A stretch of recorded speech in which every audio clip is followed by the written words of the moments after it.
देखिए, उत्तर प्रदेश की इटावा एक गांव है, वहां का एक बहुत जातिवाद घटना। जैसे वहां एक कथावाचक थे, बेचारे वो कथा को सुना रहे थे, लेकिन पता नहीं कथा बहुत अच्छे सुना रहे थे, लेकिन वो कास्ट के ज्यादा थे। उनको जाति जाति पूछा गया कि आप किस जात से आते हैं, तो बेचारे वहां जात नहीं बता रहे थे। वो रहे थे कि देखो, एक अच्छे लोगों से जात पात नहीं पूछा जाता है।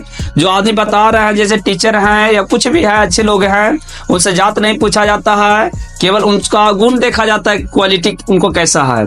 और इसके बाद बेचारे बहुत अच्छा से कहानी सुना रहे थे। लेकिन उसी गांव का इटावा, जो गांव यूपी का है, वहां का कुछ ऐसे ब्राह्मण लोग के बच्चे थे, जो उन लोग विशेष उनको बुला कर पूछा गया कि आप ज्यादा है कथा नहीं सुना सकते हैं। और बेचारे के साथ बहुत अन्याय किया गया। ये अन्याय इतना है, कहा जाता है कि ऐसा तो सनातन धर्म में भी नहीं बताया जाता है कि लोग हिंदू है तो कथा नहीं सुनाएगा। याद रखिए, महाभारत के रचयिता जो वेद व्यास थे, वो एक ब्राह्मण नहीं थे, वो भी दूसरे कैटेगरी के लोग थे, लेकिन फिर भी बहुत बड़ा महाभारत का रचयिता बने। और इसके बाद बहुत सारे लोग महाभारत को गाथा को गाते हैं। जब कृष्ण भगवान दोस्ती कर रहे थे सुदामा जी से, तो याद रखो, वो ऐसा देख के नहीं कहते कि मेरा दोस्त एक ब्राह्मण है।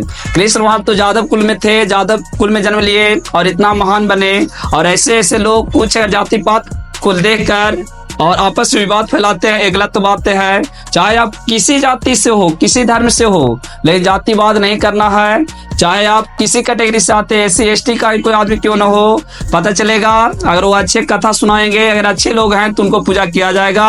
और ब्राह्मण के नाते कुछ तो ऐसे ही ब्राह्मण होते हैं, दारू पीते हैं, मांस खाते हैं, पता चलता है जाके शादी विवाह करवाते हैं और कहते हैं हम बहुत बड़ा पंडित है, टीका लेंगे कि हम बहुत शाकाहारी रहते हैं, पता चलता है उधर मांस खाते हैं, भरथारी यानी बन जाते हैं शाकाहारी।